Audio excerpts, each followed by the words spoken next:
नमस्कार दोस्तों, मैं हूं छत्रपाल सिंह। मैं आप सभी का स्वागत करता हूं आपके अपने चैनल वेदांत कंपटीशन क्लासेस में। बच्चों, पेपर का जो है वो समय बहुत कम है। समय बमुश्किल से मान के चलिए कि ये नवंबर और दिसंबर मिलेगा। जनवरी में तो पेपर पक्का लगा हुआ है।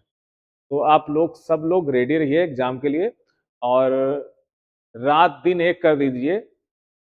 कोई रात को अगर एक से लिखेगा तो कोई रात में इतिहास लिखेगा, कोई रात में अगर चैट करेगा तो कोई रात भर पाठ करेगा। जो पाठ करेगा वो कुछ ना कुछ कर लेगा, जो रात भर चैट पे रहेगा वो यहीं बना रहेगा। तो बच्चों, चलते हैं हम इस क्लास पर। और इस क्लास में आज हमें पढ़ना है मंत्रिमंडल और मंत्रिपरिषद। तो मंत्रिमंडल और मंत्रिपरिषद अगर देखें तो हम लोग किस आर्टिकल पर इसका उल्लेख किया गया है, कहां पर इसका वर्णन किया गया है, बच्चों हम लोग चलते हैं सबसे पहले अपनी क्लास पर। इसमें हमें जानना है मंत्रिपरिषद। ये अभी हम लोग केंद्रीय मंत्रिपरिषद की बात कर रहे हैं। तो मंत्रिमंडल एवं मंत्रिपरिषद,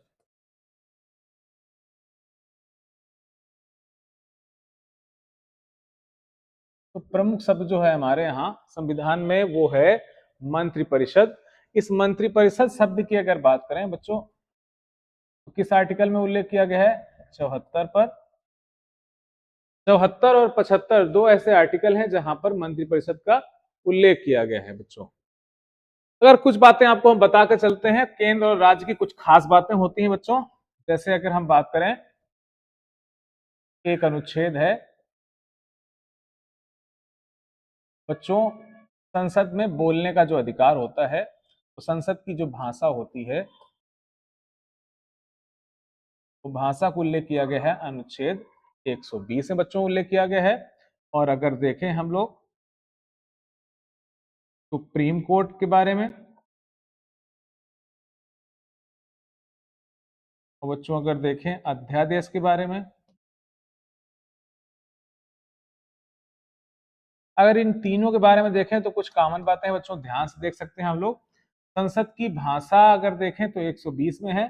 ऐसे ही बच्चों विधानमंडल की भाषा की अगर बात करें, विधानमंडल की भाषा, कुछ नहीं करना है बच्चों, हमको केवल अंकों को चेंज कर देना है। जीरो जहां पर है वहीं पर रखने दिया है, दो को आगे कर देना है, एक को पीछे कर देना है, तो आ जाएगा 210। तो ये आ जाएगी विधानमंडल की भाषा।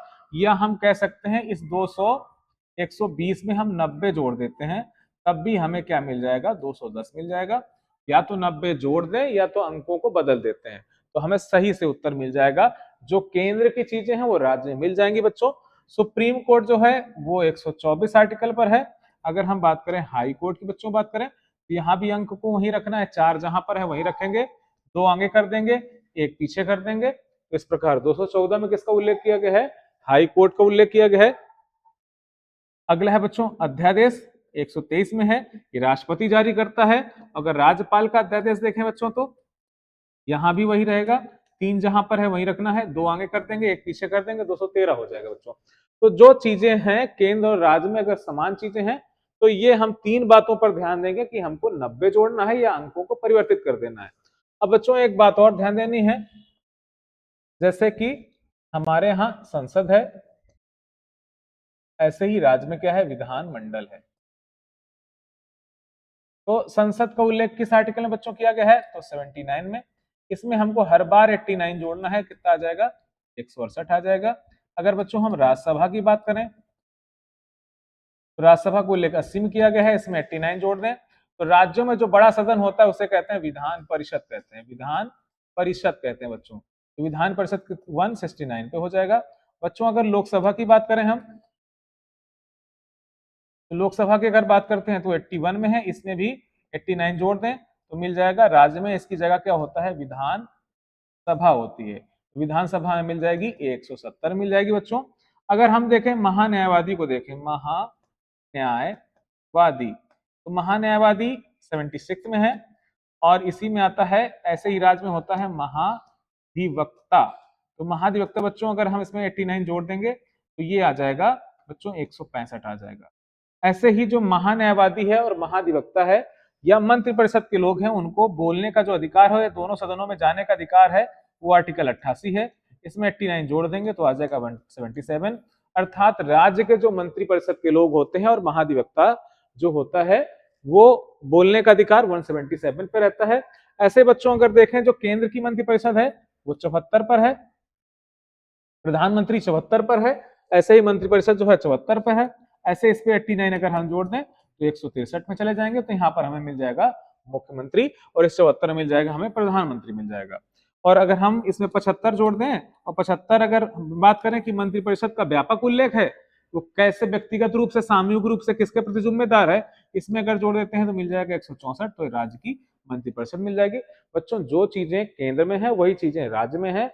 अगर ये है तो ये तीन चीजें अगर छोड़ देते हैं, संसद की भाषा, सुप्रीम कोर्ट अध्यादेश, इनको छोड़कर बाकी सब चीजों पर हमें 89 जोड़ देना है और हमें राज्य की सारी चीजें मिल जाएंगी। हमें बस हमें चार जगह ये काम नहीं करना है, तीन जगह तो ये है और चौथी जगह क्या है, जो राष्ट्रपति है वो है आर्टिकल 52 में, लेकिन राज्यपाल 153 में है। तो केवल ये 4 पॉइंट छोड़ देना है, बाकी जितनी चीजें केंद्र में है अगर उसी प्रकार की कोई भी व्यवस्था राज्य में है तो वो पक्का 89 जोड़ने से आ ही जाएगी। अगर हम बात करें कि धन विधेयक, वो केंद्रीय धन विधेयक जो है 110 में है, इसमें 89 जोड़ देंगे तो आ जाएगा 199 आ जाएगा। तो इसके आधार पर विधानमंडल का हमें धन विधेयक मिल जाएगा। तो जो चीजें हैं वो सेम चीजें अगर राज्य में होती हैं तो आपको 89 जोड़ना है और सही उत्तर पर आप पहुंच जाएंगे। आपको बहुत ज्यादा कुछ नहीं करना पड़ेगा। तो फिर से हम चलते हैं अपने मेन टॉपिक पर जो है मंत्री परिषद। ये जो मंत्री परिषद होता है इसमें तीन प्रकार के मंत्री होते हैं। मंत्री कितने प्रकार के होते हैं? मंत्री बच्चों होते हैं तीन प्रकार के होते हैं। मंत्रियों क्या क्या कहते हैं? तो मंत्री परिषद के प्रकार, एक मंत्री को बच्चों कहते हैं कैबिनेट मंत्री, इन्हीं को हिंदी में कहते हैं मंत्री मंडल कहते हैं। इन्हें क्या कहते हैं? कैबिनेट मंत्री भी कहते हैं। अंग्रेजी में क्या कहते हैं? कैबिनेट मंत्री।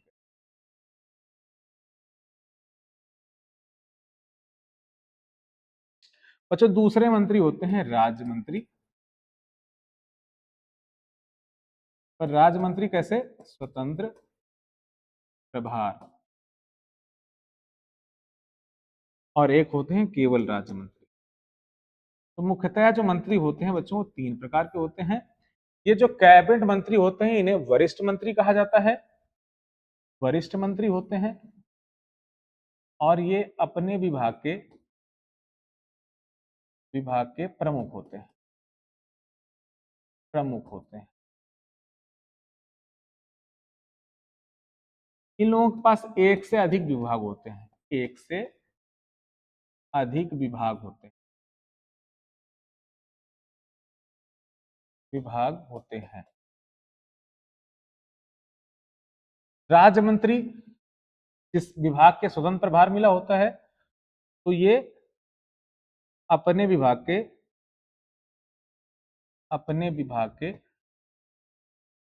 प्रमुख होते हैं और ये कैबिनेट मंत्रियों के अधीन होते हैं, कैबिनेट मंत्रियों के अधीन होते हैं, अधीन होते हैं बच्चों। कैबिनेट मंत्रियों की बैठक महीने में एक बार होना आवश्यक है। कैबिनेट मंत्रियों की संख्या कुछ नियत होती है, इन सब बातों को हम जानेंगे। पर मंत्री परिषद में नियुक्ति कैसे होती है, कैसे नियुक्ति मिलती है, कौन नियुक्त करता है? तो प्रधानमंत्री को, जो प्रधानमंत्री होता है, प्रधानमंत्री की नियुक्ति, प्रधानमंत्री की नियुक्ति राष्ट्रपति द्वारा की जाती है, राष्ट्रपति द्वारा की जाती है। और मंत्री परिषद की नियुक्ति, मंत्री परिषद की नियुक्ति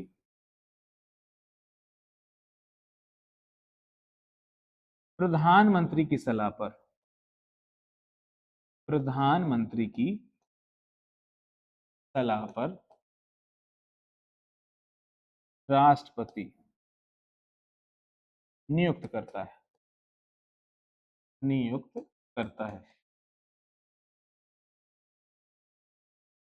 तो प्रधानमंत्री जब जिसको इसको कहेगा कि किसको कैबिनेट मंत्री बनाना है, किसको राज्य मंत्री स्वतंत्र प्रभार बनाना है, किसको केवल राज्य मंत्री बनाना है, ये सब लिखित रूप से डाटा प्रधानमंत्री राष्ट्रपति को देता है।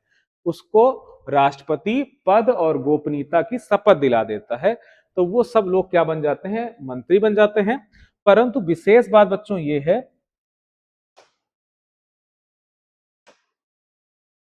विशेष बात आपकी ये है कि मंत्रालय जो होते हैं, मंत्रालय का बंटवारा,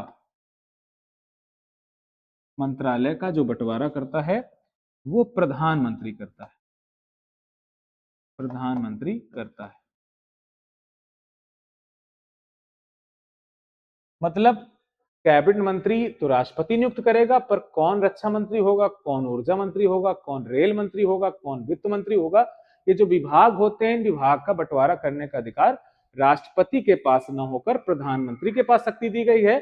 अगर पूछे कि मंत्रिपरिषद की नियुक्ति या मंत्रिमंडल की नियुक्ति किसके द्वारा करी जाती है, तो प्रेसिडेंट राष्ट्रपति द्वारा करी जाती है बच्चों। और उनके विभाग का बंटवारा किसके द्वारा किया जाता है, तो वो करता है हमारा प्रधानमंत्री। अब बच्चों ये जो मंत्री परिषद है इसके बारे में और कुछ बातें जान लेते हैं। मंत्री परिषद,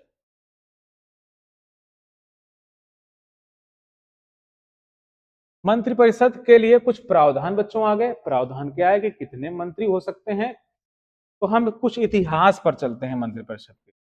तो इतिहास की अगर बात देखें तो जब देश हमारा आजाद हुआ, आजादी के टाइम, आजादी के समय मंत्रिपरिषद के सदस्य कितने थे, तो 15 सदस्य थे। और जब हमारा संविधान बन गया या हम कहें हमारे देश में प्रथम चुनाव हुए, प्रथम चुनाव होने पर, ये जब पहले चुनाव हुए थे तो 1952 में हुए थे। उस 1952 में अगर बात करें, मंत्रिपरिषद की संख्या 30 थी। जब पहला चुनाव हुआ 1952 में तो मंत्रियों की संख्या कितनी थी, 30 थी। फिर ये संख्या लगातार बढ़ती रही, 60-65 होती रही। फिर 1999 में अगर बात करें, वर्ष 1999 में अटल जी की जब सरकार बनी, अटल बिहारी वाजपेयी जी की सरकार में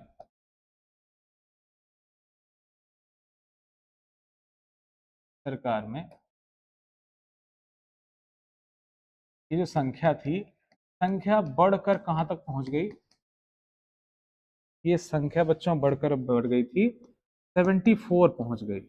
जब 74 पहुंच गई तब जाकर लोगों ने कहा कि ये तो नियत कर देना चाहिए कि मंत्री कितने लोग हो सकते हैं, मंत्रियों की क्या योग्यताएं होनी चाहिए। इसके लिए वेंकट चिलैया, वेंकट चिलैया समिति का गठन किया गया बच्चों, वेंकट चिलैया समिति का गठन किया गया, गठन किया गया, जिसने कहा, जिसने कहा केंद्रीय एवं प्रांतीय, केंद्रीय एवं प्रांतीय मंत्रिपरिषद, केंद्रीय एवं प्रांतीय मंत्रिपरिषद में अधिकतम सदस्यों की संख्या, सदस्यों की संख्या लोकसभा एवं विधानसभा, एवं विधानसभा का 10% हो सकती है। अधिकतम की बात करें बच्चों, ये किसने कहा था, वेंकट चलैया कमेटी ने कहा, पर सरकार को इस पर लाना था संशोधन। सरकार इस पर संशोधन करती है तो पूछेगा कि मंत्रिपरिषद की संख्या नियत करने के लिए कौन सा संविधान संशोधन हुआ था, तो वो संशोधन हुआ था 91वां संविधान संशोधन। 91वां संविधान संशोधन 2003। 91वां संविधान संशोधन 2003 के तहत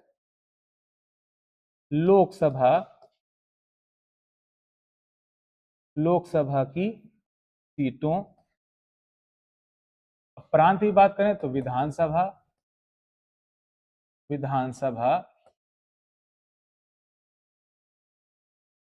की सीटों का 15% सदस्य ही मंत्री बन सकते हैं। मतलब अधिकतम जो मंत्री बनेंगे तो वो केंद्रीय मंत्रिपरिषद में जो लोकसभा की सीटें हैं 543, उसमें से 15% जो लोग होंगे वही मंत्री बन सकते हैं। 81 कुछ यानी लगभग 82 लोग मंत्री बन सकते हैं आज की तारीख पर। तो इससे ज्यादा मंत्रिपरिषद की संख्या नहीं बढ़ाई जा सकती है। ऐसे ही विधानसभा में जो हर राज्य पर जो विधानसभा है उनका 15% ही मंत्री बनाए जा सकते हैं। पर बच्चों एक खास बात, जैसे हमारे कुछ केंद्र शासित प्रदेश हैं उनके पास व्यवस्था है, उनके पास विधानसभा है। तो जैसे दिल्ली है, जैसे पुदुचेरी है, दिल्ली है, एवं जम्मू कश्मीर है, जम्मू कश्मीर में विधानसभा सीटों का 10% ही मंत्री बन सकते हैं, मंत्री बन सकते हैं। ये बहुत अच्छी बात थी कि एक आइडिया दे दिया गया कि लगभग कितने लोग मंत्री रहेंगे, कितने नहीं रह सकते। तो केंद्र शासित प्रदेशों में ये जो आंकड़ा है वो 10% का है, और अगर हम देखें कि केंद्र और राज्य में कितने परसेंट है तो 15% है। बच्चों एक खास बात उसी नोट में और बढ़ा लेना, छोटे राज्यों पर न्यूनतम मंत्रियों की संख्या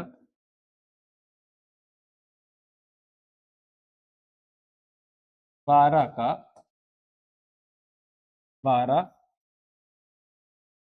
प्रस्ताव दिया गया। दूसरी प्रमुख बच्चों, ये जो संविधान संशोधन था ये पूछेगा लागू कब किया गया था। बच्चों ये लागू किया गया था 1 जनवरी सन 2004 बच्चों। तो 2003 में बिल पास हुआ, 2004 से इसे लागू कर दिया गया बच्चों। तो मंत्रिपरिषद की संख्या नियत करने के लिए कौन सा संविधान संशोधन हुआ था, तो ये 91वां संविधान संशोधन सन 2003 हुआ था। इसमें लोकसभा में यानी केंद्रीय मंत्रिपरिषद में लोकसभा की सीटों का 15% और राज्य में विधानसभा सीटों का 15% सदस्य मंत्री बन सकते हैं। तो बच्चों ये तो हो गया हमारा संविधान संशोधन। अब मंत्री कौन बनेगा, मंत्रिपरिषद का सदस्य कौन बनेगा, कौन बनेगा? तो अगर ये प्रश्न आ जाता है बच्चों, तो अगर केंद्रीय मंत्रिपरिषद में बनना है, केंद्रीय मंत्रिपरिषद, तो संसद का सदस्य होना जरूरी है। संसद के दोनों सदनों में से किसी एक सदन का सदस्य, एक सदन का सदस्य होना जरूरी है। तो दोनों में से किसी एक सदन के अगर आप सदस्य होते हैं तो आपको मंत्री बनाया जा सकता है, बशर्ते आप मान लो कि मंत्री बनना भी चाहते हैं और संसद के सदस्य भी नहीं है। तो क्या आप पूछेंगे क्या उनको मंत्री बनाया जा सकता है? तो हाँ, ऐसे लोग, जैसे मैं कानपुर पे रहता हूँ, आपको पढ़ा रहा हूँ, कल नरेंद्र मोदी को या आज ही नरेंद्र मोदी को लग जाए कि छत्रपाल को मंत्री परिषद पे शामिल करना चाहिए, तो कल हमको बुलाएं और दिल्ली पर हमको प्रधानमंत्री की शपथ दिलाना चाहें तो हमें मंत्री के तौर पर नियुक्त कर सकते हैं। तो किसी ऐसे व्यक्ति को मंत्री भी बनाया जा सकता है जो ना तो राज्यसभा का सदस्य है, ना ही लोकसभा का सदस्य है। लेकिन मान लेते हैं कि उन्होंने हमको मंत्री के रूप में चयनित कर लिया, कोई ऐसी प्रतिभा देखी जिससे वो बड़े प्रभावित हुए और हमको मंत्री बनाने के लिए रेडी हो जाते हैं। तो ऐसी स्थिति पर हमको राज्यसभा या लोकसभा में 6 माह के अंदर किसी ना किसी सदन की सदस्यता लेनी ही होगी, अगर हमको 6 माह से ज्यादा दिन के लिए मंत्री रहना है तो जो व्यक्ति मंत्री बनाया जाएगा उसको 6 माह के अंदर किसी ना किसी सदन का सदस्य बनना अनिवार्य है बच्चों। तो मंत्री बनने वाले मंत्री बनने वाले व्यक्ति को 6 माह के अंदर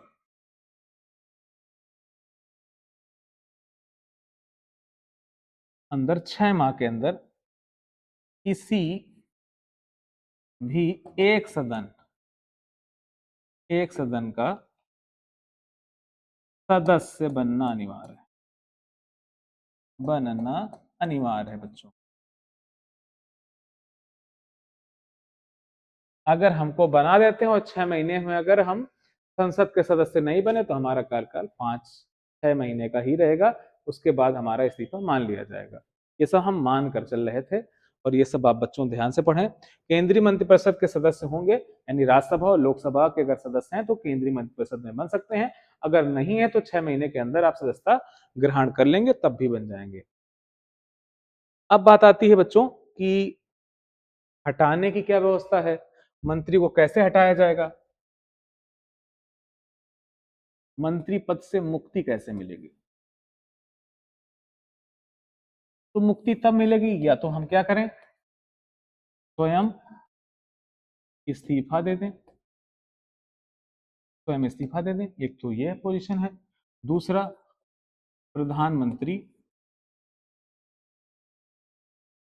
प्रधानमंत्री की सलाह पर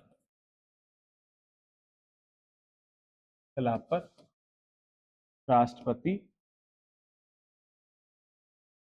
मंत्री परिषद से बर्खास्त कर सकता है बच्चों।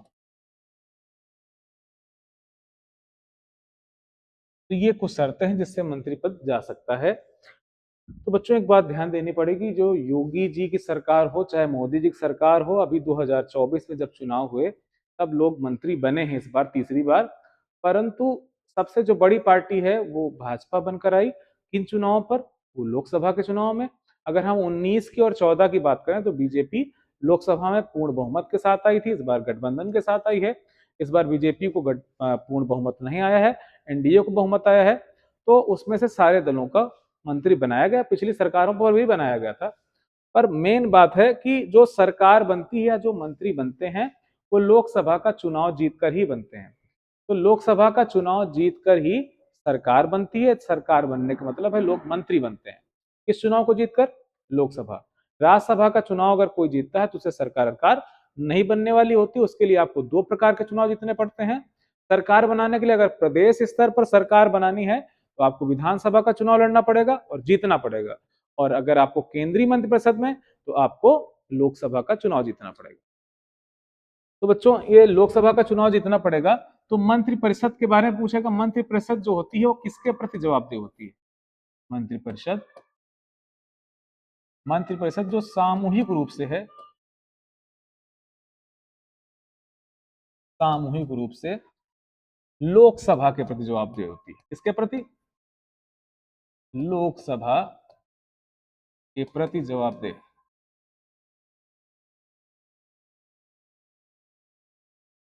या हम कह सकते हैं एक बात और, अगर लोकसभा ऑप्शन ना हो बच्चों, वहां दिया हुआ किसके प्रति जवाबदेह होती है, जनता के प्रति जवाबदेह होती है, क्योंकि सरकार बनने और बिगड़ने का खेल कहां से होता है, लोकसभा से होता है। इसलिए मंत्रिपरिषद चाहे वो राज्यसभा के लोग हों चाहे लोकसभा के होंगे, उनकी सारी जवाबदेही किसके प्रति होती है, लोकसभा के प्रति होती है। अगर पूछे मंत्रिपरिषद मंत्रिपरिषद व्यक्तिगत रूप से पर्सनली, व्यक्तिगत रूप से किसके प्रति जवाबदेह होगी, तो व्यक्तिगत रूप से जवाबदेह होगी भारत के राष्ट्रपति के प्रति जवाबदेह होगी। और ये जो राष्ट्रपति, ये जो मंत्रिपरिषद है, जो हमारा प्रधानमंत्री है, वो प्रधानमंत्री इसलिए है क्योंकि एक है मंत्री और एक है राष्ट्रपति। इन मंत्रियों को कोई भी जानकारी है वो किसको देंगे? प्रधानमंत्री को। प्रधानमंत्री मंत्रिपरिषद की पूरी जानकारी किसको देता है? राष्ट्रपति को देता है। तो मंत्रिपरिषद और राष्ट्रपति के बीच में जो कड़ी का काम करता है, वो कड़ी, मेन कड़ी कौन है बच्चों? प्रधानमंत्री। अगर पूछ लिया जाए मंत्रिपरिषद और राष्ट्रपति के बीच में कड़ी का काम कौन करता है, तो प्रधानमंत्री करता है। जैसे इस टाइम पर नरेंद्र मोदी जी काम का निर्वहन कर रहे हैं, वो सभी कार्यों की जानकारी दे रहे हैं किसको? द्रौपदी मुर्मू को, अर्थात भारत के राष्ट्रपति को दे रहे हैं। मंत्रियों की हमें जान चुके हैं बच्चों, हम संख्या जान चुके हैं, मंत्रियों के बारे में कुछ बातें जान चुके हैं। अब अगर देखें कि मंत्रिपरिषद का काम क्या है बच्चों, तो मंत्रिपरिषद का काम क्या है?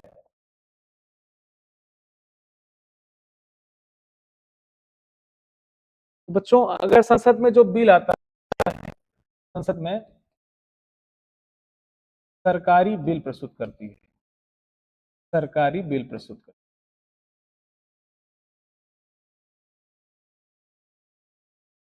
सरकारी बिल बच्चों क्या होता है? जब सरकार का कोई मंत्री, कोई भी मंत्रालय, उसके पास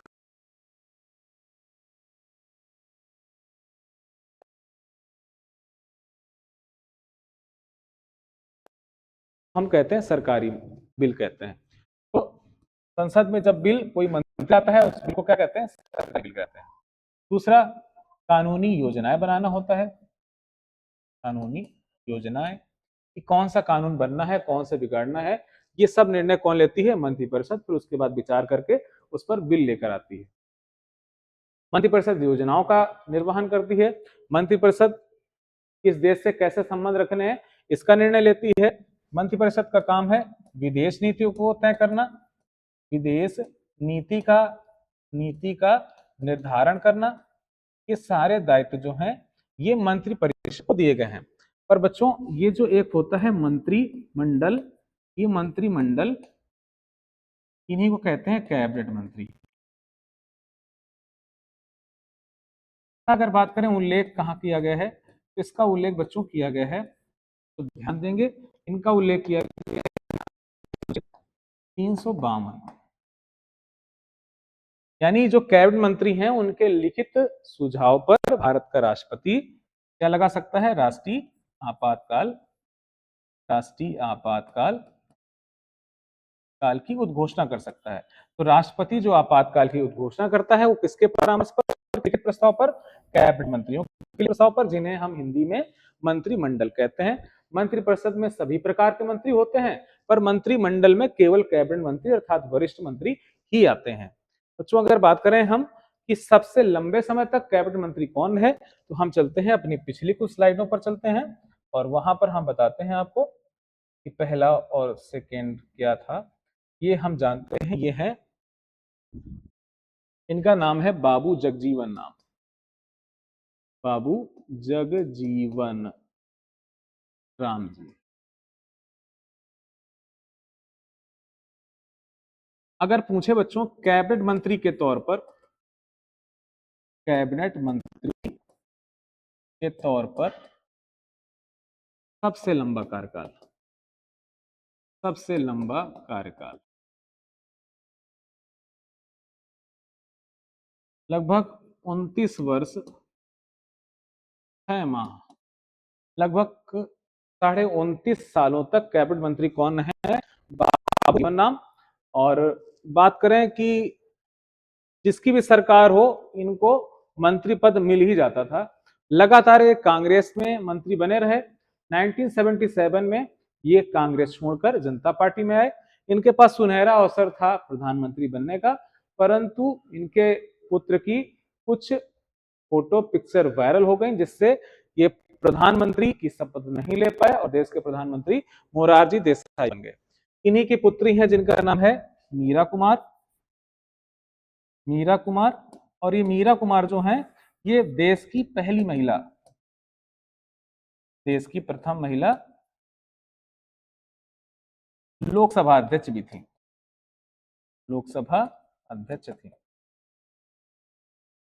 जो मीरा कुमार हैं ये बाबू बाबू इनकी जो है वो बाबू सोना वाला बाबू नहीं है, इनको बाबू की एक उपाधि दी गई बच्चों। फिर आगे चलते हैं हम लोग। ये हैं राजकुमारी अमृता कौर, राजकुमारी अमृत कौर, सॉरी। ये जो अमृत कौर है पंजाब राजघराने संबंधित हैं और ये देश की सेक्रेटरी हैं, देश की प्रथम महिला कैबिनेट मंत्री। और कैबिनेट मंत्रालय मिला था, स्वास्थ्य मंत्रालय। तो आपसे पूछ ले देश की पहली महिला स्वास्थ्य मंत्री, देश की प्रथम महिला स्वास्थ्य मंत्री, स्वास्थ्य मंत्री, इनका नाम क्या है? राजकुमारी अमृत कौर नाम है इनका। देश की पहली महिला कैबिनेट मंत्री राजकुमारी अमृत कौर, ये 1947 से ही मंत्री रही है हमारे देश में। अगर बात करें, ये हैं बलदेव सिंह जी, बलदेव सिंह जी, ये देश के प्रथम रक्षा मंत्री थे, रक्षा मंत्री थे। अगर हम बात करें देश के पहले वित्त मंत्री, प्रथम वित्त मंत्री,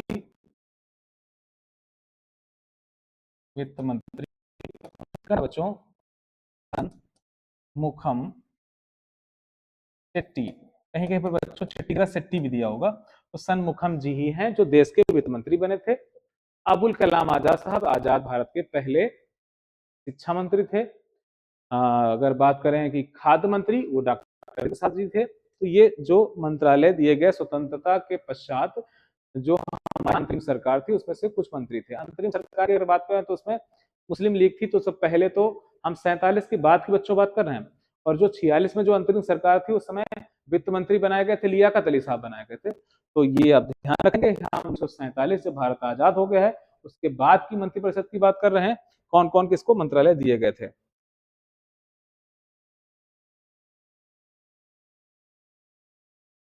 हैं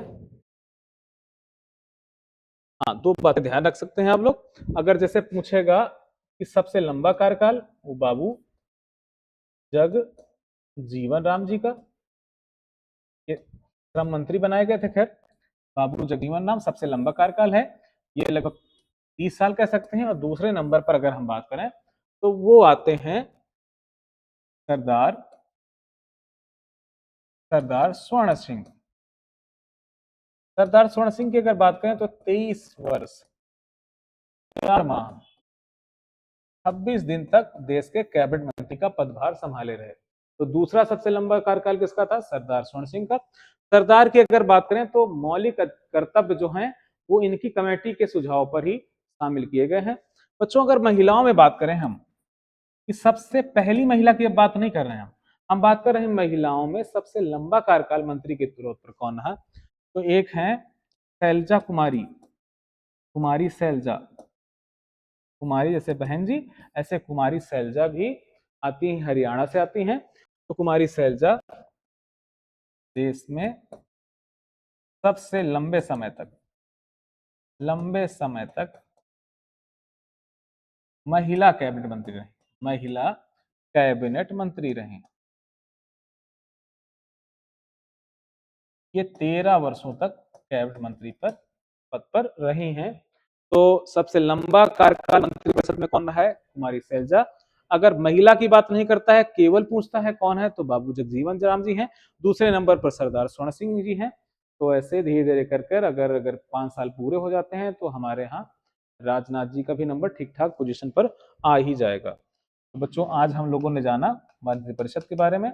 इसमें हमें सबसे ज्यादा ध्यान देने वाली जो बात है वो है कुछ पॉइंट जिनको आप देख सकते हैं। ये तो आपको बताया, आप उसको भी दे सकते हैं कि जो केंद्र की चीजें हैं उनको राज्य में लाना है तो क्या करके लाना है। कुछ इधर वाली चीजों को छोड़ देते हैं तो बाकी सब पर 89 ही आपको जोड़ना है। ये आसान विधि से आप कर सकते हैं। एक महत्वपूर्ण बात आपको हम और बताएंगे, मंत्रिपरिषद में मंत्री कितने प्रकार के होते हैं? 3 प्रकार के होते हैं बच्चों। मंत्रालय का करता है प्रधानमंत्री, जबकि मंत्रिपरिषद पर नियुक्त कौन करता है? राष्ट्रपति। और जितने मंत्री होते हैं वो पद और गोपनीयता की शपथ लेते हैं। आजादी के समय मंत्रिपरिषद की जो संख्या थी वो 15 थी। जब देश में चुनाव हुए पहली बार तो वहां पर संख्या, अटल बिहारी वाजपेयी के टाइम पर यह संख्या बढ़कर 74 हो गई। तब लोगों में आया कि कुछ न कुछ किया जाना चाहिए मंत्रियों की संख्या को तय करने के लिए। ऐसे तो गठबंधन की सरकारों में मंत्री बहुत ज्यादा बन जाएंगे। तब वेंकट कमेटी बनाई गई, उन्होंने कहा कि 10% ही मंत्री बनाए जाएंगे। परंतु देखो ध्यान दो, यहाँ 10% इनकी सलाह को माना नहीं गया बल्कि बढ़ा दिया गया। कितना कर दिया गया है? 15%। 10% का जो रेशियो है वो केंद्र शासित प्रदेशों पर रखा गया है। दिल्ली जम्मू कश्मीर पर रखा गया है कि 10% ही मंत्री बनेंगे। मंत्रिपरिषद में मंत्री जो बनेगा उसको संसद का सदस्य होना अनिवार्य है। अगर नहीं है तो 6 महीने के अंदर उसको अनिवार्य रूप से मंत्री के रूप में अगर रहना है तो संसद का सदस्य बनना पड़ेगा। तो अगली बात है, मंत्रिपरिषद से मुक्ति कब होगी? जब वो स्वयं इस्तीफा दे दे। मंत्रिपरिषद सामूहिक रूप से किसके प्रति जवाबदेह है? तो लोकसभा के प्रति जवाबदेह है बच्चों। और मंत्रिपरिषद व्यक्तिगत रूप से किसके प्रति जवाबदेह है? राष्ट्रपति के तौर पर राष्ट्रपति को जवाबदेह है। परिषद और राष्ट्रपति के बीच में कड़ी का काम कौन करता है? तो कड़ी है प्रधानमंत्री जी। अब अगली बात जो है उसको भी देख लेते हैं हम लोग बच्चों। मंत्रिपरिषद जो बिल लेकर आती है उसे सरकारी बिल कहते हैं। ये कानूनी योजनाएं बनाती है, विदेश नीति का निर्धारण करती है। मंत्रिमंडल और कैबिनेट मंत्री में फर्क क्या होता है? मंत्रिपरिषद में हर प्रकार के मंत्री आते हैं, तीनों प्रकार के मंत्री आते हैं, उप मंत्री भी आते हैं। लेकिन मंत्रिमंडल में केवल आते हैं कैबिनेट मंत्री आते हैं, और इसकी चर्चा 352 में मिलती है बच्चों। सबसे ज्यादा सबसे कम इसकी भी बात हो गई। उधर भी देख लिया बाबू जगजीवन राम कैसे दिखते हैं। अब बच्चों जो मंत्री होते हैं आप अक्सर देखते होंगे, जैसे राजनाथ जी हैं, वो लखनऊ से सांसद हैं, और वो जब भी बोलना होता है तो लोकसभा से सांसद होने के बावजूद भी राज्यसभा में बोल आते हैं। और जैसे निर्मला सीतारमण है, वो राज्यसभा से सदस्य हैं पर वो लोकसभा में बजट प्रस्तुत कर देती हैं। तो ऐसा क्या है, क्या मंत्री क्या दोनों सदनों की कार्यवाही में भाग ले सकता है? तो हाँ, मंत्री जो होते हैं वो दोनों सदनों की कार्यवाही में भाग ले सकते हैं।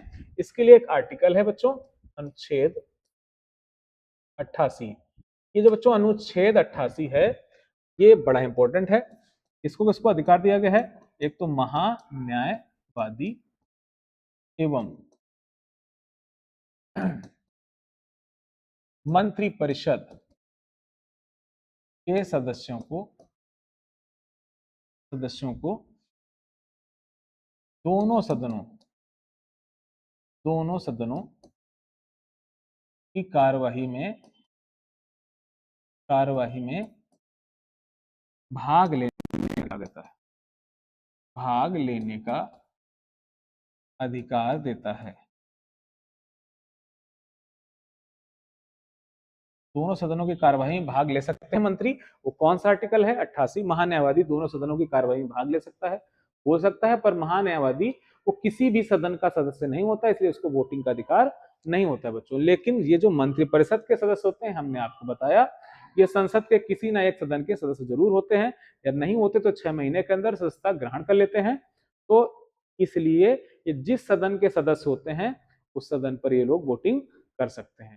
तो ये मंत्रिपरिषद आज हमारा हुआ। और हम कल अगली जो कक्षा आ रही है उसके लिए हम लेकर आ रहे हैं प्रधानमंत्री सीरीज लेकर आ रहे हैं। इसको हो सकता है हमें 2 वीडियो बनाने पड़े। तो हम जानते हैं कि कौन प्रधानमंत्री पहला था, उसको प्रधानमंत्री कैसे बनाया गया, कैसे कैसे उसको उस समय के समस्याओं से जूझना पड़ा, कैसे उस प्रधानमंत्री के पद तक पहुंचना असंभव जैसा लगता था, पर किस योजना विधि के द्वारा वो प्रधानमंत्री बने जाकर, कितनी कठिनाइयों का सामना किया, कितनी चालें फेंकनी पड़ी, कितने लोगों को पार्टी से बाहर करना पड़ा, कितने लोग पार्टी से बाहर होकर अपनी पार्टी बनाकर प्रधानमंत्री बने। तो कल की कक्षा में हम जानेंगे प्रधानमंत्री कौन ऐसा था जो संसद का सदस्य नहीं था। तो इन सब तथ्यों को हम जानेंगे अपनी अगली कक्षा में।